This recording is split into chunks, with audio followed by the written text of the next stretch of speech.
Thank you for listening to the Gift Up podcast. Make sure to hit that like button, share the videos, and subscribe. In this podcast, I want to go through the top general managers in football, starting with John Lynch at number 1 for the 49ers. He built a team that got to the Super Bowl last year. On top of that, they replaced everything that they lost to keep their Super Bowl dreams alive. It's very rare that you see this, but he filled all the holes that needed to be filled. They lost Emmanuel Sanders. They draft Brandon Ayuk. They lost DeForest Buckner. They drafted Javon Kinlaw. They lose Joe Staley. They get one of the best tackles in football in Trent Williams. I don't really have much more to say. Just an exemplary job and amazing. It really is. He doesn't get much better than that. At number 2, Bill Belichick and company. I think you just got to give credit where it's due. He makes the most out of talent. Players have come and gone, and they usually end up doing worse after they leave Belichick's scheme. He knows how to utilize talent and draft talent. Chandler Jones and Vince Wilfork stand out to me as one of the few players that have gone elsewhere and succeeded out of Belichick's scheme. But the way that Belichick's able to draft and utilize, I got to put him at number 2 just out of respect for the mind alone. It's pretty impressive. He drafts no names but makes it work. At number 3, Brett Veach for the Kansas City Chiefs. Hey, got to give credit where it's due. I love the fact of the attack style of the Kansas City Chiefs. Sometimes you can't build a perfect team at every level of the field. Sometimes you have to just pick your poisons, figure out where your strengths lie, and make the best attack scheme that you can. The Chiefs did that. Brett Veach and company did that. They found Mahomes. They got Tyreek Hill. Mecole Hardman. They were able to bring in Sammy Watkins. Put together a pretty decent offensive line. Found Travis Kelce. They put together a top 3 offense in football at any given Sunday. They did that. That's impressive in itself. Super Bowl winning offense, by the way. On top of that, they know what they can do and what they can't. They know they can't overinvest on defense. So what do? They go and get one of the better pass rushers in the league in Frank Clark a year ago. They pay Chris Jones to make that D-line elite, and they say, this is what we're going to do. We're going to score points with Mahomes, and we're going to go and sack your quarterback. Good luck. I like that formula. It works. They won a Super Bowl. Brett Veach knows what he's doing. The Kansas City Chiefs know what they're doing.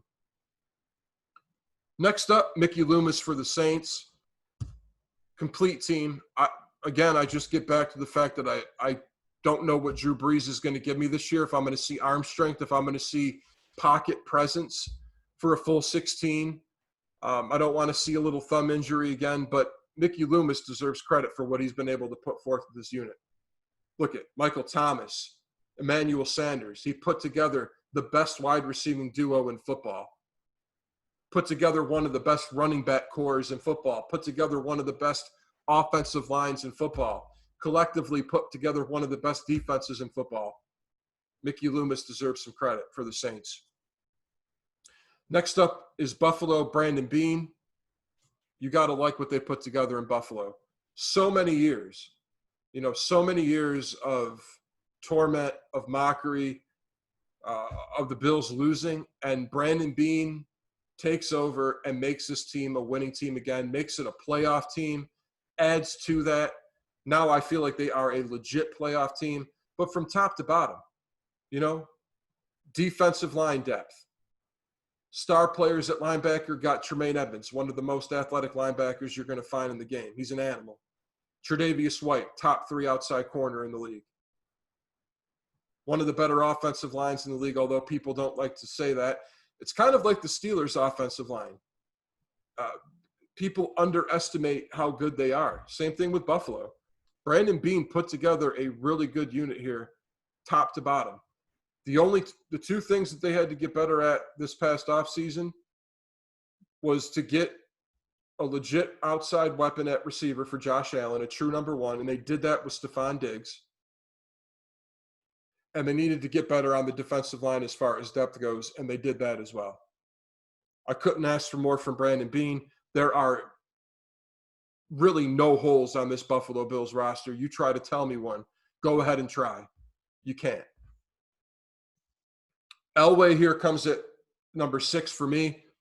And I'll tell you what, if Drew Lock ends up panning out, Elway is going to be considered a genius. But so far, the only thing against Elway is he hasn't been able to find a quarterback post Peyton Manning, drafting one, finding one. But aside from the quarterback position, one of the best receiving corps in football, Jerry Jeudy, Cortland Sutton. One of the best offensive lines in football on the left side, led by Garrett Bowles. One of the best running back corps in football with Phillip Lindsay, Melvin Gordon. One of the best defensive lines in football with Von Miller, Bradley Chubb, Jarrell Casey in the middle.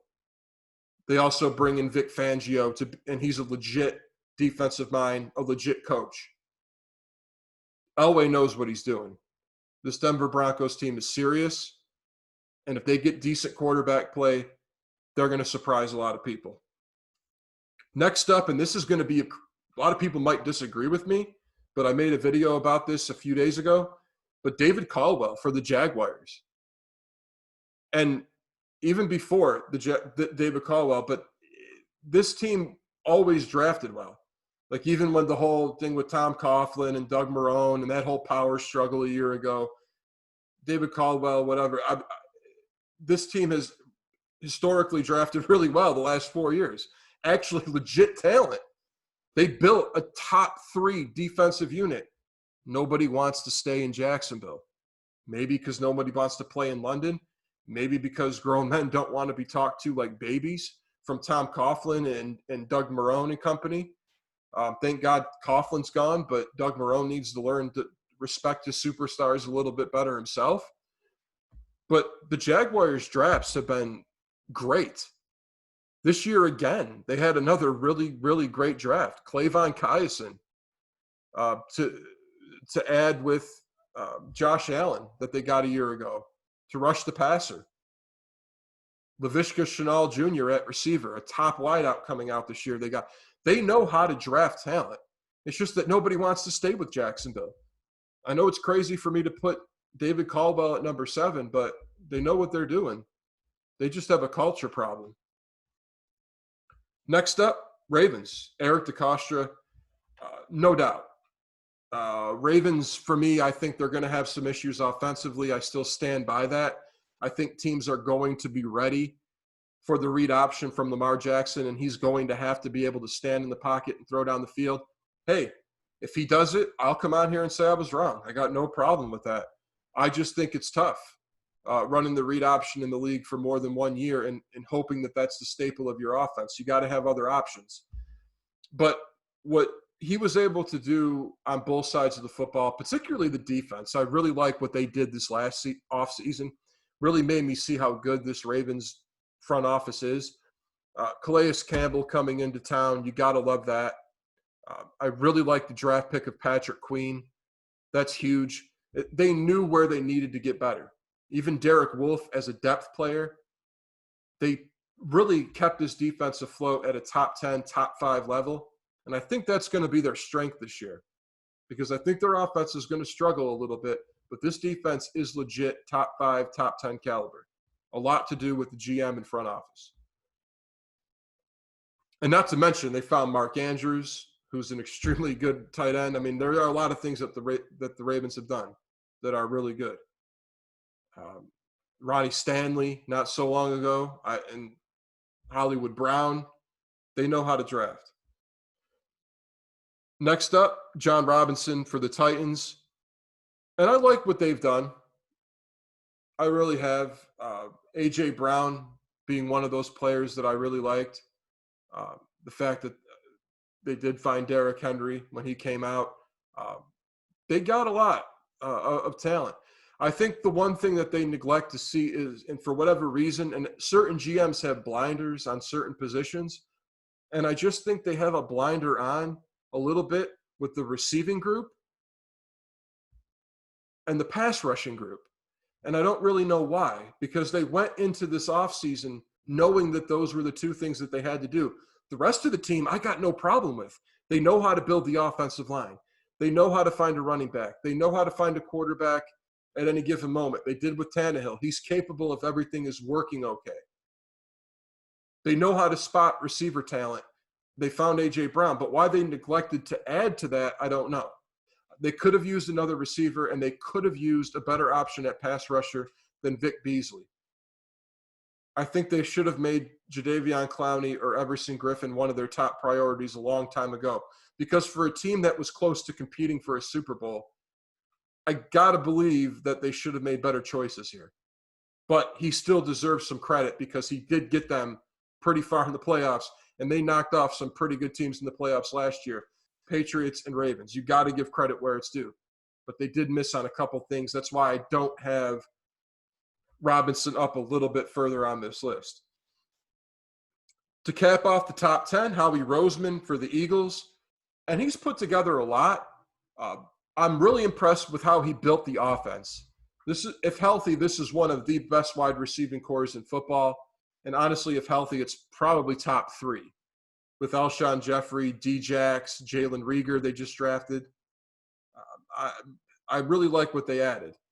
Zach Ertz, Miles Sanders at running back.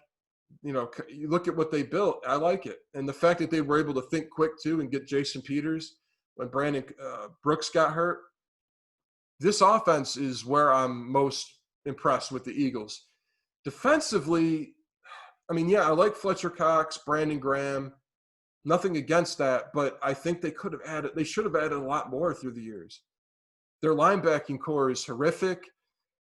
I like the fact they brought in Darius Slay, but I really think that that could have worked out better too. They should have added more in the draft. But for what Howie Roseman has been able to do offensively, I give him a lot of credit. He knows how to build an offense. Jim Schwartz is going to have to make do with a little bit less again this year on defense. And I wanted to cap off with a notable mention, the Steelers, Kevin Colbert. I think that they've done a really great job. I think that they do have some issue with offensive drafting. I'm not really sure why. I think maybe because they overcompensate defensively sometimes, but I think they have a little bit of a blind eye when it comes to weapons and offense. But what they were able to put together on the defensive side, I'm really impressed with through the years. T.J. Watt, I think Terrell Edmonds is going to come along. They made some pretty damn good moves. And this defense is extremely good because of that. Offensive line through the years they've kept up.